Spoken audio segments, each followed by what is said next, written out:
Ako po'y nananawagan sa ating ama ng ating bansang Pilipinas. Umaksyon naman kayo.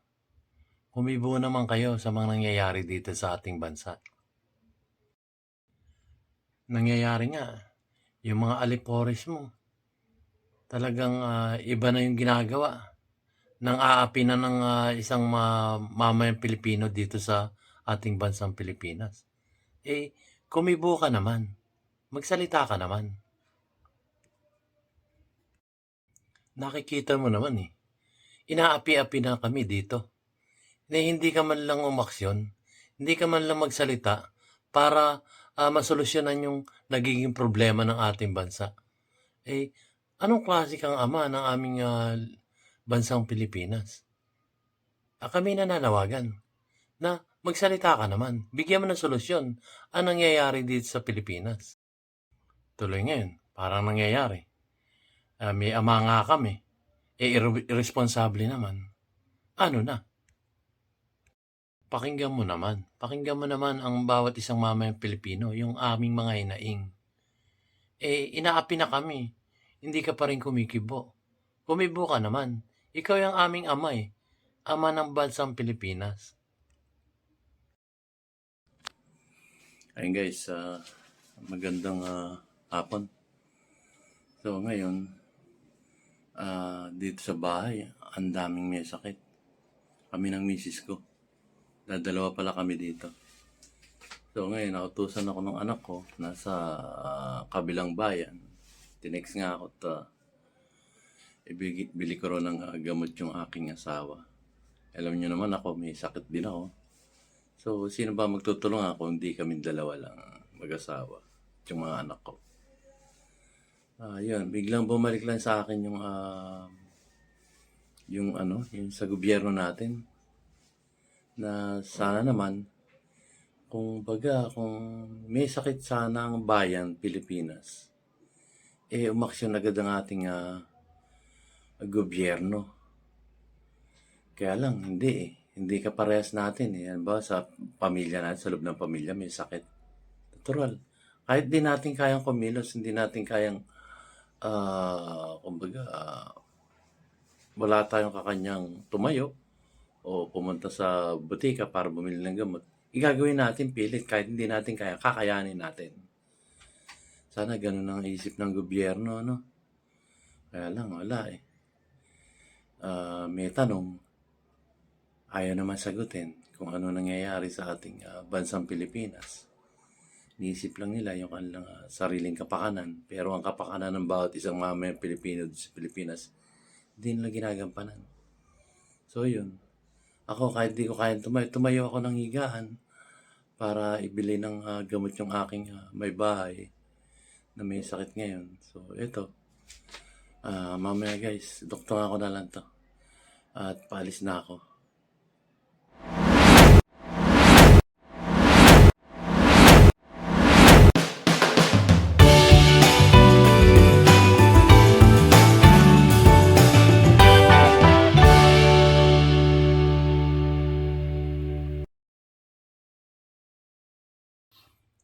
Ayun guys, so nakabalik na ako at ibinili ko na ng gamot yung aking misis na may sakit at 4 na klase yun.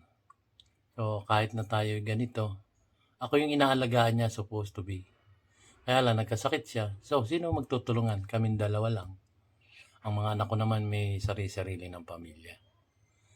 So yun, lumabas ako at binili ko siya ng gamot dahil kailangan mahalin natin ang bawat isa sa loob ng ating pamilya. At binili ko nga siya ng gamot. Ayun, nakainom ng gamot at medyo naimasmasan na. Binili, may pera ako, 500 ang dala ko. At yun nga, binili ko siya ng gamot. Ang 4 na klaseng gamot umabot ng 300 piso. At may butal pa. May natira pang mga kulang-kulang 200. Binili ko na rin siya ng prutas para naman magkaroon ng lasa ang kanyang magkaroon siya ng panlasa. Ayun guys. So bigla ko na lang naisip yung ganitong parte kailangan magmahalan tayo sa loob ng ating pamilya. Hindi lang sa loob ng pamilya. Kailangan tayo, bawat isang mamayang Pilipino ay nagmamahalan. Ah, bagay, nag-aarugaan sa isa't isa. Yun ang po pwede kong sabihin na pag magmahalan tayo bawat isang mamayang Pilipino dito sa Pilipinas. Sino ba naman magmamahalan dito? O hindi tayo ready po ba? So yun nga, at ako po nagsimulang, bigyan ko lang kayo ng brief, nagsimula po ako mag-vlog, gaya ng sinasabi ko sa inyo, nung February, nung nakaraang taon, 2023. Ngayon, unang araw ng ang ating taong 2024. So, medyo naisip ko nga yung nakaraang kong vlog na bakit tayo hindi minamahal ng ating ama dito sa ating bansa. Sabihin natin minamahal tayo pero mali yung pag-aaruga. So, yun nga, kailangan namang asikasuhin tayo. Kung may mga tanong tayo, sagutin. At kung may pangangailangan ng kanyang mga anak dito sa Pilipinas, punan niya. Alam natin may ginagawa siya pero maraming katanungan ng bawat isang mamayang Pilipino dito sa Pilipinas na hindi nasasagot ng ating ama ng bansa. So, kaya nga po ako nagbablog para makarating sa ating kapwa-tao dito sa Pilipinas. Yung mga kapatid natin dito sa Pilipinas na ganito yung nangyayari sa ating ama na tayo dapat inaaruga, hindi tayo naaaruga ng gusto Bagkus, marami pa tayong mga katiwalian na nakikita dito sa ating bansa. So yun nga, ibinoto natin siya at inaasahan natin na may continuity. Yun ang inaasahan natin kasi yung mga nagawa ng ating kagalang-galang abuting dating Presidente Rodrigo Roa Duterte ay sana magkaroon ng continuity. Kasi naroon nagkaroon na ng pundasyon doon sa kanyang mga ginagawa dito sa ating bansang Pilipinas. Magaganda po. Aminin nyo't hindi. Magaganda po ang ginawa ng ating kagalang-galang dating Pangulong Rodrigo Roa Duterte dito sa ating inang bansang Pilipinas. Alam natin yan. Siguro may mga ilan-ilan lang na laban sa ginawa ng ating dating Pangulong Rodrigo Roa Duterte. Pero mangilan-ngilan lang po yan. So yun nga, balik tayo din sa pagmamahala ng isang mag-anak kami na malalaki na yung mga anak namin. May sarili-sarili na nga pong pamilya. So sino magtutulungan? Kami dalawa. Supposed to be nga po, gaya ng binabanggit ko sa inyo, siya po yung nag-aalaga sa akin kasi ako may sakit na sa puso. Malabo pa ang mata ko. Sabihin ng iba, DIY kay KB, bakit nagbablog ka pa? Ang labo pala ng mata niyo. Kasi pagka po ako lumapit sa lente ng aking camera, doon lang po nagkakaroon ng konting linaw. Hindi malinaw na malinaw, konting linaw na makikita ko yung paligid. Yun. Kaya po ako naisipan ko mag-vlog nung February at travel vlog po yun. So, sa travel vlog ko, ipon ako ng konti, tapos travel. Kasi may edad na rin tayo. Kailangan nating, kumbaga, magliwaliw, maalis yung stress natin dahil tayo po galing pa dun sa pandemic noong 2020. Di po ba? So, yun. Eto nga po. 2024 na. Nakalipas na yung ating pandemic ng halos 3 taon. At umupo nga itong ating ama ng ating bansang Pilipinas na inaasahan nating may continuity na hindi man niya malampasan ang nagawa ng ating dating Pangulong Tatay Digong, baga, matapatan lang niya. O kung hindi niya man matapatan, sugon dun sa kanyang kakayahan, makita natin yung continuity na ginagawa ng ating dating Pangulong Tatay Digong nung panahon niya. Wala Hindi ko po nakikita ng ganun sa nababali-balitaan natin sa palibot, iba-iba po ang naging pangyayari. So, yun po. At so, paano nating, ipararating sa kanya na, "Ama namin ng Pilipinas, bakit naman po ganito? Anong nangyayari?" So, paano natin mapaparating? Ganito lang po 'yan, bigyan ko po kayo ng konting, lohika. Sa isang pamilya, hindi po ba halimbawa, may isang, ama, may isang anak.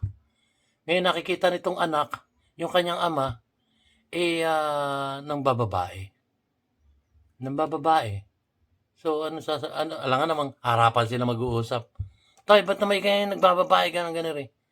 Siyempre mahihiya yung anak kasi ama niya yun, So, ang gagawin niya, pupuwedeng siya sumulat kung siya nahihiya. Parang ganito yan, nung tayo nanliligaw sa ating mga, kasi kami nung panahon namin, nanliligaw ako nun sa misis ko. Nahihiya akong sabihin yung aking damdamin na nararamdaman sa aking puso, na mahal ko siya. Nahihiya ako. Ako, ang ginagawa ko, susulat ako, love letter. Love letter. Nung kapanahon na namin noon, nung kabataan namin, love letter. So, mahihiya rin akong ipaabot sa ibang tao. I mean, ako pala, personally. So, nahihiya ako nun. Gagamit ngayon ako ng, halimbawa, yung kaklase ko. Sabihin ko, "Classmate, baka naman po pwedeng ibigay mo doon kay," yun, yung naging misis ko, yung letter na to. So, ganun ang pamamaraan ko kasi pagka ako'y nahihiya at wala akong lakas ng loob na sabihin yung aking damdamin. Ganun din sa mga anak natin. Yung mga anak natin, ang ginagawa nila, kung hindi nila masabi ng harapan dun sa kanilang ama na nambababae sila, ang gagawin ng anak, style lang yan, sulat siya. "Tay, nakita kita, meron kang kasamang babae, ang saya nyo." Tapos binila mo pa siya ng masarap na pagkain, may mga prutas pa, 'di ba? So, ilalagay niya yung most probably, halimbawa doon sa madaling makita ng ama niya. Or kung may kapatid man siya, iabot niya doon sa kapatid niya, ibigay doon sa ama. So, mababasa yun ng ama. Yun ang way para maiparating yung damdamin ng anak na mayroong kabalastugan na ginagawa yung kanyang ama, ng bababae nga. So, siyempre titignan niya kung anong magiging reaksyon ng ama niya. So, kung yung ama niya hindi makikinig dun sa anak at nahuli na siya na may mga kabalastugang ginagawa, so ano ang next move na po pwedeng gawin ng anak? Alangan namang unahin niya yung pagngangawa-ngawa sa kalsada, lumabas siya sa kalsada, "Mga kapitbahay, ang ama ko ganito, babaero. Ang ama ko ay walang silbing ama. Pinababayaan kami mga anak." Ang pangit po nun, di po ba? Yung lalabas pa sa kalsada ang kanyang anak para hiyain yung kanyang ama. Ang pangit po nun. So, balik tayo dito sa ama ng ating bansa. Na tinuturing nating ama ng ating bansa.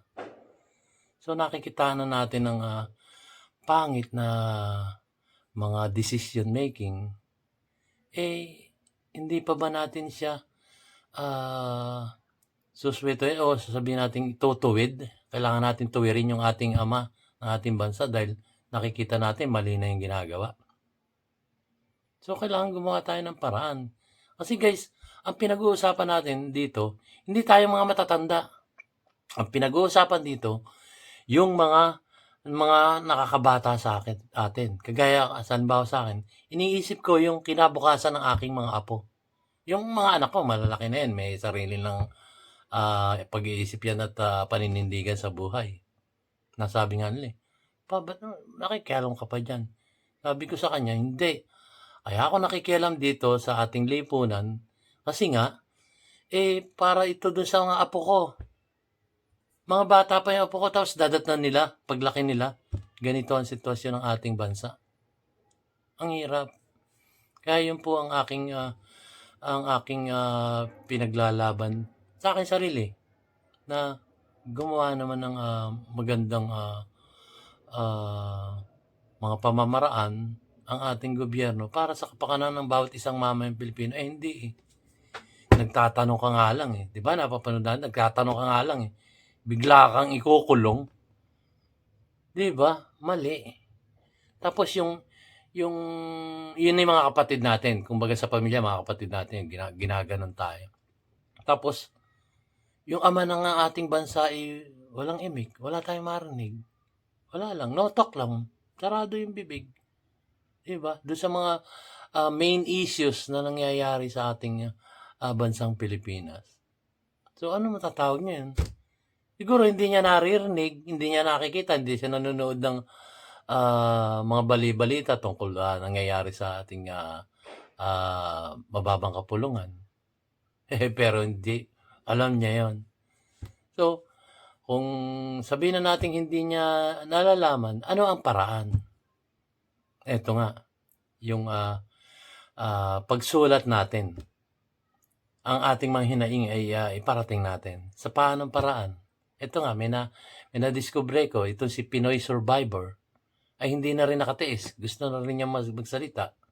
So, sa papaano paraan? Sa signature. So, nag-ano siya, nag-ano siya ng, kumbaga, withdrawal of support sa ating ama ng bansa. Nag-withdraw siya ng support. So, pinirmahan niya yon at sinabi niya kung kayo gusto niyo pumirma, kung ganito rin yung damdamin niyo, pumirma kayo. Kung ayaw niyo naman, huwag. Doon sa kanyang YouTube channel na Pinoy Survivor. At ito po yung ating magiting na si Sir Dado. AKA Sir Dado. Dado po. Pero ang kanyang pangalan ay nung siya Scout Ranger ay si Captain Clemente Enrique ng Scout Rangers. So, yun po. So, nakita ko naman po itong si Sir Dado na may kabuluhan yung kanyang ginagawang yon. So, ako naman, bilang isang mamayang Pilipino dito sa Pilipinas, gusto ko rin iparating na tatay na ama na, hindi si Tatay Digo nga, yung nakaupo ngayon. Ama ko, ba't naman ganito nangyayari sa bansang Pilipinas? Parang hindi ka umaaksyon. Hindi ka man lang nakikialam. Parang tahimik ka lang. Sasabihin niya, nagtatrabaho siya, ganito. Pero hindi eh.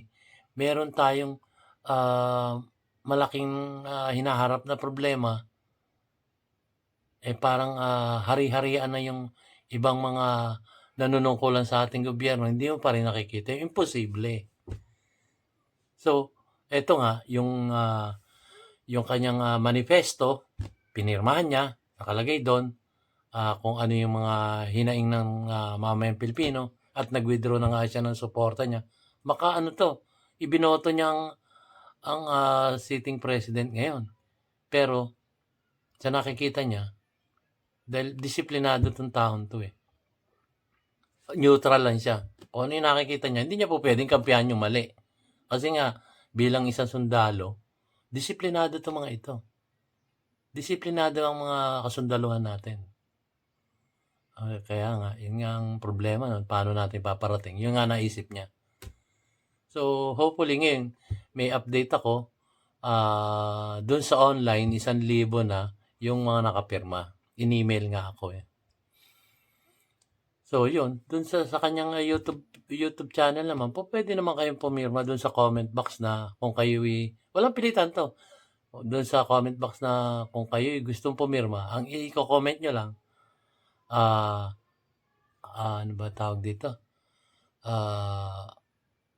Nakalimutan ko kung ano yung basta parang I support. Tapos, I support, tapos pangalan nyo, and then yung kung ano yung trabaho nyo, kung kayo call center, kung kayo construction worker, kung kayo karpintero, kung ano yung natrabaho nyo, lagay nyo doon.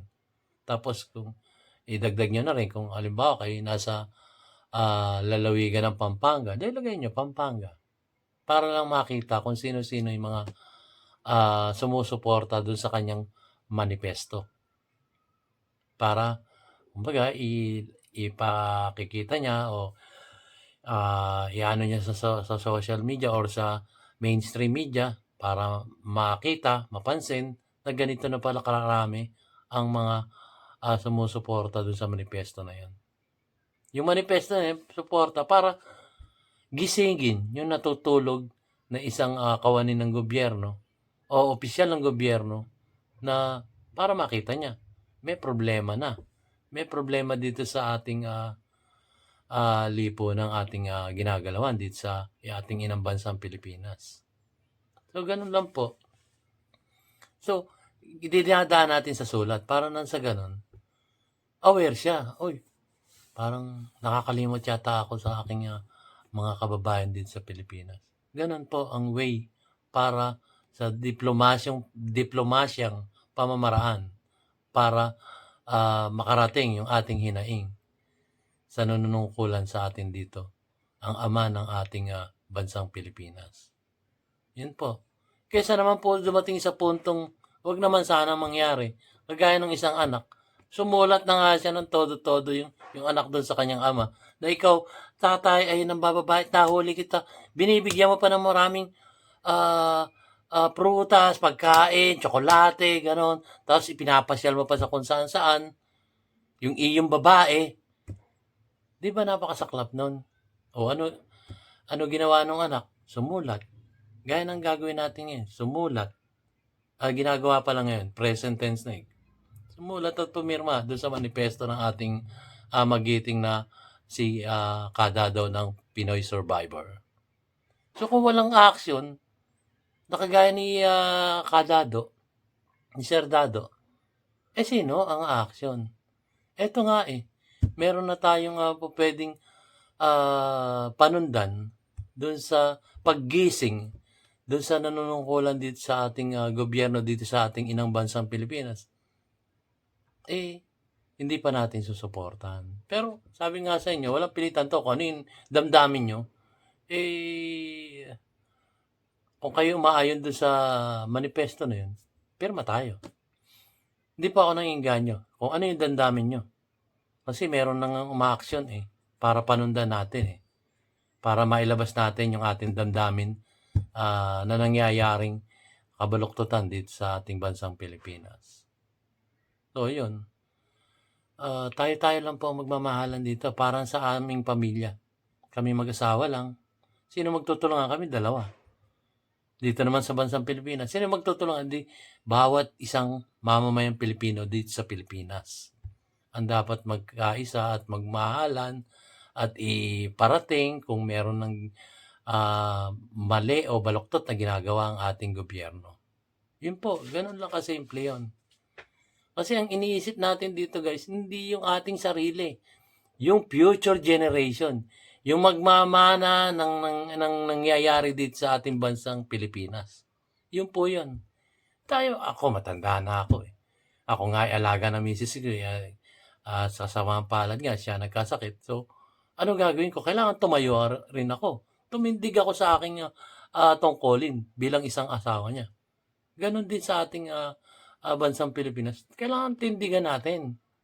Hindi yung magbibingi-bingi na, bahala sila, Hindi po pwede yan, guys. Hindi po pwede yan kasi ang nakasalalay dito, yung ating mga apo, yung ating mga pamangkin na bago pa lang sisibol, yun po ang maapektuhan dyan. Hindi na tayo kasi nararanasan na natin Di ba? So, yun nga po nasabi mo. Kesa doon sa sinasabi yung example ni yung batang anak niya, sumulat at hindi siya pinansin, ano ginawa niya? Para mabigyan ng attention, hindi kasi siya nabigyan ng attention doon sa sulat niya Parang wala lang Hindi siya nagsasalita Parang ano ba? Parang nagbubulag-bulagan lang doon sa nabasa niya. So ano ginawa nung anak? Hindi mo ako mapansin tatay yung ama nung bata. Lalabas ako sa kalsada. Paglabas niya sa kalsada, nagngangawa siya doon. Sabi, yung ama ko, babaero. Yung ama ko, ang binibigyan ng suporta, yung kanya babae. Lumabas siya ng kalsada. Sino kayaya?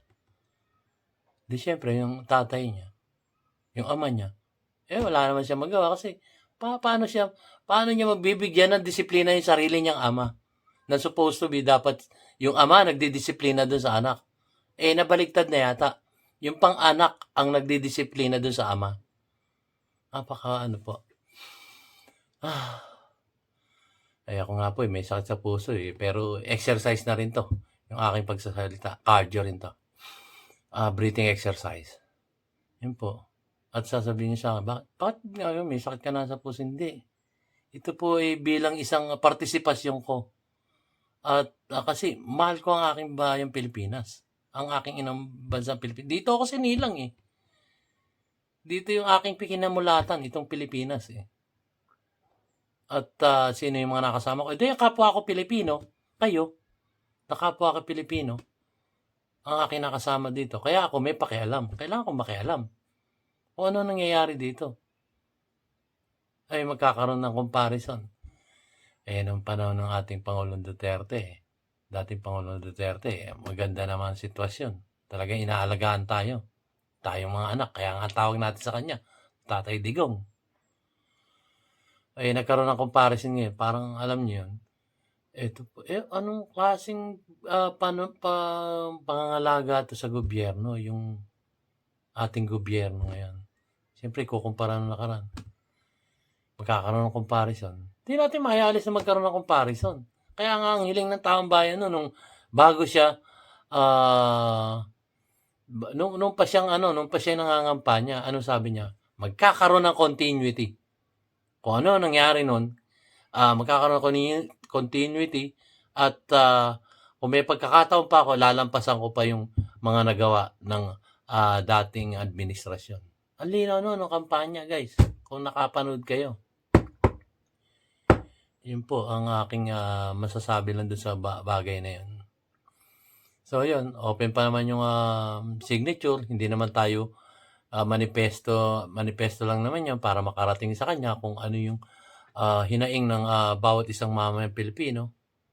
So, kung kayo'y may ganon ding pananaw at kayo naman ay gustong makiisa doon sa pagpapahayag ng ating mga damdamin patungkol sa nangyayaring mga bagay-bagay dito sa ating kasalukuyang gobyerno, katukin natin. Paano natin siya kakatukin? Pirma lang. Hindi na natin kailangan pumunta sa kalsada para alipustahin ang kasalukuyang gobyerno. Pero sana naman, marinig tayo dun sa ating pagsulat na yun. Hindi ko na alam, pag hindi niya pinakinggan, hindi ko na alam yung susunod na kabanata. So, yun po. Yun po ang aking hinaing kasi nga, eto nga dalawa kami mag-asawa. Kami lang magtutulungan dito sa bahay. Kasi dalawa lang nga kami. Ako nga yung inaalagaan niya, gaya nga sabi ko. Ako yung inaalagaan niya, siya naman nagkasakit ngayon. Paano gagawin ko? Diba? At ganun din ang nangyayari sa ating bansang Pilipinas. Sino magtutulungan tayo bawat isang mamayang Pilipino dito sa Pilipinas? Magmahalan tayo, magkaisa tayo at gawin natin yung nararapat at makabubuti sa bawat isa sa atin. Sa ating bawat isang mamamayang Pilipino dito sa Pilipinas. So, yun po guys. Hanggang dito na lamang po ang aking naibahagi sa inyo. At ako'y patuloy na magbablog hanggat hindi nag-aayos tong ating ito man lang sanang vlog ko ay makatulong sa ating inang bansang Pilipinas at sa bawat isang mamayang Pilipino dito sa Pilipinas. Maraming salamat po guys. Hanggang sa muli po, ito po ang inyong lingkod si DIYKKB Informative na nagsasabing keep safe, God bless, and you have a great day. Maraming salamat po. See you on my next vlog guys. At Happy New Year kahit medyo malungkot ako ngayon.